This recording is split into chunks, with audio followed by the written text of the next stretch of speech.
ढोला मारू की राजस्थानी प्रेम कहानी। ढोला मारू की कहानी उत्तर भारत की लोक कथाएं और लोकगीतों के अनुसार नरवर से जुड़ी हुई है। बताया जाता है कि नरवर के राजा नल के पुत्र सालकुमार का विवाह बचपन में महज 3 साल की उम्र में पुंगल क्षेत्र बीकानेर के पवार राजा पिंगल की पुत्री से हो गया था।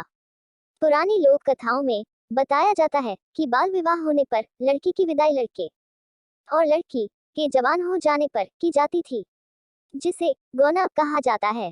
जब तक लड़की लड़का दोनों जवान नहीं होते तब तक लड़की पिता के घर रहती है और गौना हो जाने के बाद लड़की पति के घर चली जाती है।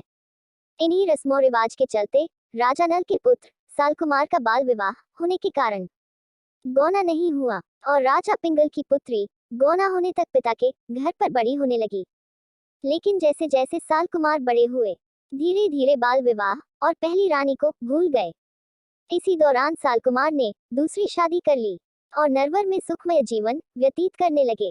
दूसरी तरफ राजा पिंगल की पुत्री वयस्क और अत्यंत खूबसूरत दिखने लगी।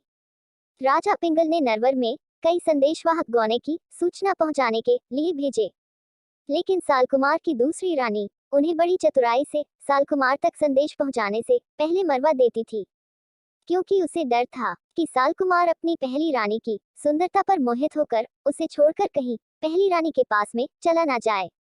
इसी तरह काफी समय बीत गया और पिंगल की बेटी और भी जवान और खूबसूरत होती गई। पिंगल की पुत्री को इंतजार और विश्वास था कि सालकुमार उससे गौना करने जरूर आएगा, लेकिन काफी समय बीत जाने के बाद राजकुमारी सालकुमार के वियोग में तड़पने लगी।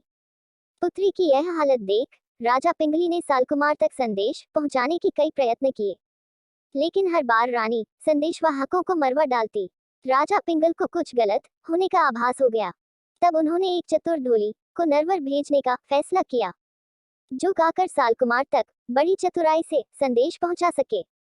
संदेश को गुप्त तरीके से पहुंचाने के लिए पिंगल की पुत्री ने ढोली को मारू राग में कुछ दोहे बना कर दिए, जिसके माध्यम से वह गाकर सालकुमार को पुरानी यादें याद दिला सके और सालकुमार को बता सके कि किस प्रकार पहली रानी उनकी याद में तड़प रही है।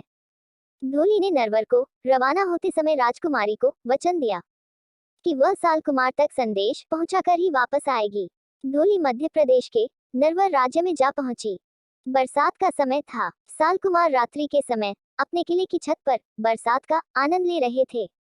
तभी ढोली ने सही मौका देखकर मारू राग गाना शुरू किया। मधुर संगीत होने के कारण सालकुमार उसे बड़े ध्यान से सुनने लगे। इसी गायन में ढोली ने राजकुमारी का जिक्र किया और ढोली ने गाते हुए बताया कि कैसे पिंगल पुत्री उनके वियोग में तड़प रही है।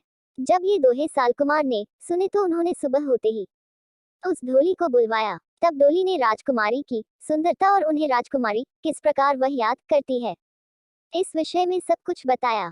ढोली की बातें सुनने के पश्चात सालकुमार को पहली रानी से मिलने की चाहत हुई, इसीलिए वह तैयार होकर पुंगल राज्य के लिए रवाना होना चाहते थे।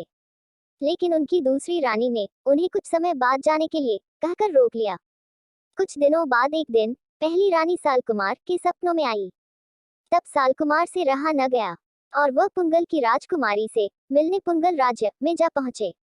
जब राजकुमारी ने अपने प्रियतम सालकुमार को देखा तो वह खुशी से झूम उठी और दोनों पुंगल के महलों में एक दूसरे के प्यार में खो गए। कुछ दिनों पुंगल में रहने के बाद सालकुमार ने अपनी पहली रानी के साथ नरवर के लिए प्रस्थान किया। पुरानी कहानियों में बताया जाता है कि जब सालकुमार और पहली रानी रेगिस्तान के रास्ते से होते हुए नरवर वापस आ रहे थे, तब उन्हें उमरा सुमरा नामक रेगिस्तान का मशहूर ठग मिला, जो रानी को बंधक बनाना चाहता था। लेकिन रानी भी राजस्थान की बेटी थी, वह इन सब घटनाओं से भली भांति परिचित थी। जब रानी को उमरा सुमरा पर संदेह हुआ तो उन्होंने सालकुमार को आगाह किया। सालकुमार को खतरा महसूस होने पर रानी और सालकुमार ऊंट पर बैठकर वहां से भाग निकले। उमरा सुमरा ने उनका पीछा करने का काफी प्रयत्न किया, लेकिन वह उनके हाथ न लगे। उमरा सुमरा नामक ठग वहीं पर हाथ मलते रह गया। जब सालकुमार और रानी नरवर पहुंचे तो दोनों का भव्य स्वागत किया गया और दोनों खुशी खुशी नरवर में रहने लगे। इस प्रेम कहानी को राजस्थान और उत्तर भारत में काफी प्रसिद्ध प्रेम कहानियों में से एक माना जाता है। इस ढोला मारू की प्रेम कहानी का जिक्र आपको राजस्थान के लोकगीतों में साफ साफ देखने को मिल जाएगा। धन्यवाद दोस्तों। आपको हमारी वीडियो पसंद आए तो लाइक सब्सक्राइब जरूर करें।